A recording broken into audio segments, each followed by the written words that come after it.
दोस्तों, supreme court में setting का गजब खेल चल रहा है। जी हां, दिग्गज नेता की बेटियों को या दिग्गज नेताओं की बेटियों को सुप्रीम कोर्ट में सेटिंग से नौकरी मिल रही है। दरअसल मोदी सरकार इस मामले में रंगे हाथ पकड़ी गई है।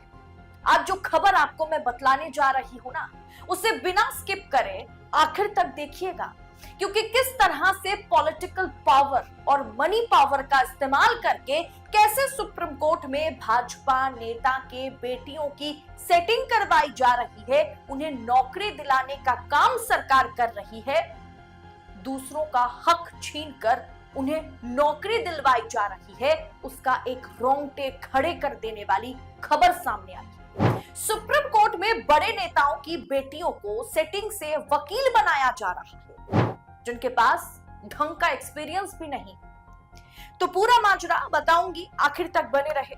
नमस्कार, मैं हूं आपके साथ अदिति और आप 4 PM न्यूज नेटवर्क देख रहे हैं। बिहार विधानसभा चुनाव से पहले बिहार में एनडीए के बड़े नेताओं के रिश्तेदारों को, बेटियों को सुप्रीम कोर्ट में उनकी सेटिंग सरकार करवा रही है, जिसके चलते अब राजनीति घमासान छिड़ गया है। बिहार राज्य अनुसूचित जाति आयोग में केंद्रीय मंत्री चिराग पासवान के बहनोई मृणाल पासवान, जितेंद्र मांझी के दामाद देवेंद्र मांझी, बिहार धार्मिक न्यास बोर्ड में अशोक चौधरी के दामाद सायन कुणाल की सिलेक्शन के बाद तेजस्वी यादव ने कहा था कि नीतीश कुमार की सरकार को जमाई आयोग का गठन करना चाहिए, क्योंकि सरकार परिवार परिजनों का खास ध्यान रख रही है। जब पूरे बिहार में बेरोजगार युवा एक नौकरी की तलाश में सरपटक रहे हैं, दरबदर भटक रहे हैं, तब मंत्री नेताओं के परिवारों का, उनके परिवार के सदस्यों का फटाफट सेटिंग करवाई जा रही है, उन्हें नौकरी मतलब रातों रात मिल जा रही है। अब ऐसे में दोस्तों, खबर यह है कि सुप्रीम कोर्ट में अमित शाह और मोदी के सबसे करीब नेता की दोनों बेटियों की सुप्रीम कोर्ट में सेटिंग करवा दी गई है। इस खबर ने सबको हैरानी में डाल दिया, सबको चौंका दिया। जेडीयू के कार्यकारी अध्यक्ष संजय झा, जी हां, तस्वीरों में देखिए कैसे संजय झा जेडीयू के कार्यकारी अध्यक्ष तो है, जो कि पहले बीजेपी में थे, बाद में नीतीश कुमार को समझा बुझा करके एनडीए से इंडिया में शिफ्ट कराने में जिनका सबसे बड़ा रोल रहा, उस संजय झा जो है जेडीयू में, लेकिन वो मोदी और शाह के गोद में खेलते हैं। इसके पीछे मतलब एनडीए में नीतीश कुमार की जो एंट्री हुई, इंडिया छोड़ करके जब वो एनडीए में आए, तो माना जा रहा उस पूरे के पूरे खेल के पीछे संजय झा ही थे, उनका ही सबसे बड़ा रोल था। इसीलिए वो एनडीए के नेता या जेडीयू के नेता कम और भाजपाई स्लीपर सेल के तौर पर या भाजपाई नेता के तौर पर नरेंद्र मोदी और शाह के सबसे भरोसेमंद नेता के तौर पर देखे जाते हैं। संजय झा अमित शाह के सबसे करीबी नेताओं में से एक है, जो जेडीयू में शामिल है, लेकिन अमित शाह के लिए आंखों का तारा है। जेडीयू में बीजेपी की ओर से स्लीपर सेल है। अब उनकी दोनों बेटियों का सुप्रीम कोर्ट में सरकारी वकील उनकी दोनों बेटियां बन गई। अब उनकी दोनों बेटियों का सुप्रीम कोर्ट में सरकारी वकील बनने पर सवाल उठ रहा है। ये 2 ट्वीट पहले देखिए, फिर मैं आपको बताऊंगी कि क्यों सवाल उठाए जा रहे हैं। ये दोनों ट्वीट देखिए। पहला ट्वीट जो है वो 2023 की है, एक 2024 की है। संजय झा का ये ट्वीट देखिए। मैं अपने परिवार, मित्रों और शुभ चिंतकों के साथ अपनी बेटी सत्या झा की इस अविश्वसनीय उपलब्धि का जश्न मनाने में शामिल होकर बहुत खुश हूं, क्योंकि उसे LLM की डिग्री मिल गई है। स्टैनफोर्ड लॉ उसकी लगन और कड़ी मेहनत जो है रंग लाई है। स्टैनफोर्ड से उन्होंने लॉ पास करी। मुझे इस पर बहुत गर्व है। जून 2023 का है ये ट्वीट। सेकंड ट्वीट देखिए। मुझे ये बताते हुए बेहद खुशी हो रही है कि मेरी छोटी बेटी आद्या झा ने प्रतिष्ठित हार्वर्ड लॉ स्कूल से LLM की पढ़ाई कर ली है, पूरी कर ली है। हमारे लिए सबसे ज्यादा गर्व की बात और क्या हो सकती है। यह खबर साझा करते हुए मैं आपसे आशीर्वाद मांगता हूं कि उसकी निरंतर सफलता की कामना मैं करता हूं। जून 2024 का ये ट्वीट है।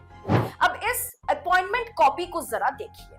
सुप्रीम कोर्ट में एक ही दिन में इन दोनों को ग्रुप ए पैनल काउंसिल बनवा दिया गया है।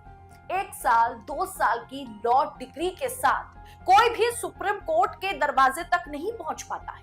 इसके लिए अच्छे अच्छों की पूरी जिंदगी चप्पलें घिस जाती है, लेकिन वो सुप्रीम कोर्ट के दरवाजे तक नहीं पहुंच पाते।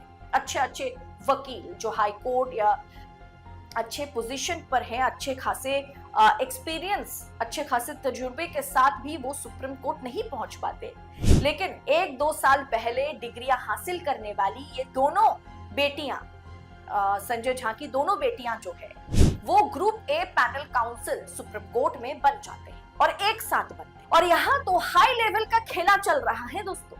आरजेडी के एक्स हैंडल से, ट्विटर हैंडल से केंद्र सरकार के लॉ मिनिस्ट्री की ओर से ये जो आदेश की कॉपी पोस्ट की गई है, उसके जरिए उसको फिर एक बार कॉपी पेस्ट करते हुए आरजेडी ने यह सवाल उठाया कि जेडीयू के कार्यकारी राष्ट्रीय अध्यक्ष श्री संजय झा जी की दोनों सुपुत्रियों को सुप्रीम कोर्ट में एक ही दिन ग्रुप ए पैनल काउंसिल बनवा दिया जाता है, जिन्हें कोई विशेष कार्य अनुभव ही नहीं है। जैसे मैंने आपको बताया, उनके पास एक्सपीरियंस नहीं है। जेडीयू के कितने दलित, पिछड़े और अति पिछड़े नेताओं, सांसदों, मंत्रियों अथवा कार्यकर्ताओं के बेटे बेटियों को ये विशेषाधिकार प्राप्त है? ये जरा सोचिए आप।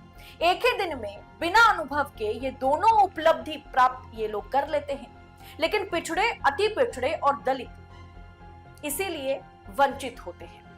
दलितों, पिछड़ों, अति पिछड़ों की मेरिट, प्रतिभा, हक और अधिकार को कैसे छीनकर भी कुछ लोग बेशर्मी से जन्मजात श्रेष्ठ और मेरिटधारी बने रहने का एक तरीके से ढोंग करते हैं। दोस्तों, वाकई किसी और का हक मार के, पॉलिटिकल पावर, मनी पावर का इस्तेमाल करके, इस तरह की सेटिंग करके न्यायपालिका में घुसना, सुप्रीम कोर्ट में घुसना बिना एक्सपीरियंस के, ये वाकई सिर्फ करप्शन की बात नहीं है, सिर्फ मनी पावर, पॉलिटिकल पावर की बात नहीं है, सिर्फ सांठगांठ की बात नहीं है। ये न्यायपालिका की पारदर्शिता को भी कलंकित करता है। आपको क्या लगता है, संजय झा की दोनों बेटियां जो एक 2023 में एलएलएम कंप्लीट करती है, 2024 में दूसरी बेटी एलएलएम कंप्लीट करती है और फिर 2025 में दोनों की साथ में सुप्रीम कोर्ट में काउंसिल के तौर पर नौकरी लगना, क्या ये महज इत्तेफाक है? क्या ये मेरिट के बेसिस पे हुआ है, या इसमें आपको पॉलिटिकल और पैसों की इसमें से आपको बू आ रही है? कमेंट बॉक्स में लिखिएगा जरूर। और ऐसी तमाम खबरों को यूं ही पड़ताल के साथ पाने के लिए, सच्ची खबरें यूं ही पड़ताल के साथ पाने के लिए 4 PM न्यूज नेटवर्क के साथ बने रहें। फिलहाल इस रिपोर्ट में इतना ही। जल्द होगी आपसे मुलाकात ऐसे ही तमाम खबरों के साथ। तब तक के लिए 4 PM के साथ बने रहें। बहुत बहुत शुक्रिया आप सभी का। जय हिंद, जय भारत।